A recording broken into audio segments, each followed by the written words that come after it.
Well, good evening and welcome to Tucker Carlson tonight. It was a short reign, but none of us will ever forget it. White House Communications Director Anthony Scaramucci is gone a mere 10 days after he arrived and 4 days after he trashed then White House Chief of Staff Reince Priebus in a now famous interview with The New Yorker. According to published reports, Scaramucci's abrupt fall was ordered by the new Chief of Staff, General John Kelly. The goal was ending chaos in the White House and making it clear that Kelly is in charge from here on out. White House Press Secretary Sarah Huckabee Sanders had this to say today about what just happened. The president certainly felt that Anthony's comments were inappropriate for a person in that position, and he didn't want to burden General Kelly also with that line of succession. Well, David Bossie is president of Citizens United. He was Trump's deputy campaign manager. He doesn't work at the White House, but he knows what's going on over there, and he joins us tonight. Dave, thanks a lot for coming on. So, thanks for having me. What's the takeaway here? What's the message of the firing of Anthony Scaramucci? Well, I think that there's a new sheriff in town. I think that General Kelly's first day on the job, he put a stamp on his reign here at the White House or at the White House. And I think that he is somebody who's coming in there with a strong position. He is going to be he's a commander of men and women, has been all his life. And people follow him. And that's what he is expecting from everyone on the White House staff, for them to follow his lead. And I think the days of, these clashes between staff are going to be over, and I look forward to it. So the sin was the infighting. It wasn't the naughty words he used. It was elevating internal disputes to the public eye. You're asking specifically about Anthony. I think that is a combination that people were displeased with the language that was used in that interview. But I also think that it is the new chief of staff wanting to have his own people in the White House that can then take his lead. And I think it's reassuring for a lot of people watching from the outside.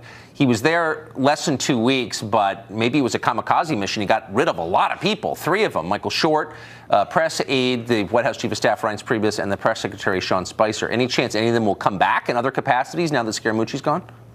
Oh, I don't see that happening. I think that there's a new chapter born today in the White House. This new chief of staff has put together an incredible career of public service and sacrifice. And I think he's coming in there to work as a team member, as the leader of the team for President Trump. And I think I'm looking forward to the job that he's going to be able to do over the next weeks, months, and years. Do members of the family report to him? Do they go through him? From what I have been told, that all people who are employees at the White House work for General Kelly, that the chain of command goes through him. And I don't believe there are any exceptions. So that would include Jared Kushner? That would include everyone who's an employee at the White House. So I think that would include the family and every employee that works there as an employee. Boy, if that's true, it's of course a massive change over what's been going on for the past half a year. I mean, a huge change. So what's the new goal now that the White House seems to be buttoned down to a greater extent than it has been? Healthcare looks like it's failed. Where are they going to focus their energies? Well, I think that first and foremost, I think that General Kelly's first job is going to be working with Mick Mulvaney and others who have stated the White House position that the Senate is not to take up any other legislation before taking up health care again this week. And I think that is what we're going to see. And I hope that Mitch McConnell will be able to get one more vote out of those 3. And look, Senators Collins, Murkowski, and McCain failed the Republican Party, failed Republicans across the country, and failed the president last week when they voted against that bill. And whether they understand it or not, it was a failure on their part, a failure of character on their part to vote correctly. Look, the entire party for 8 years has been running on this issue, has been running on repealing and replacing, and these 3 decide that their interests are more important than the president's. I think it was a selfish move. Yeah, I mean, I'm not defending what they did, but I guess I would say, as someone who watches this pretty carefully, I wasn't sure what the replace part of the equation meant.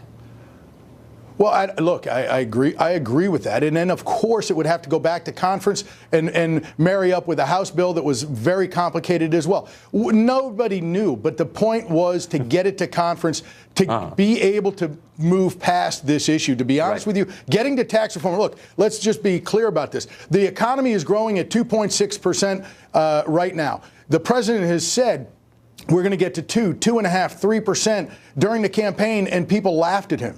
I want to say that if we just have tax reform, not just tax cut, but tax simplification and tax rate cuts across the board, corporations and individuals, we're going to have an economic boom here in America that everyone can be very proud of.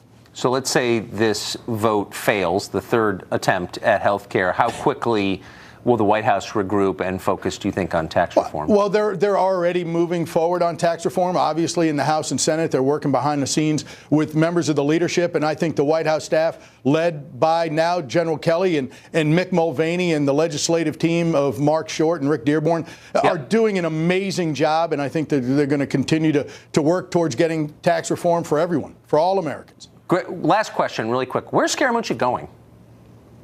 I understand that he may move back to the XM Bank where he was for the last month. Okay. David Bossie, thanks a lot for coming on. Thanks for having me. Appreciate it.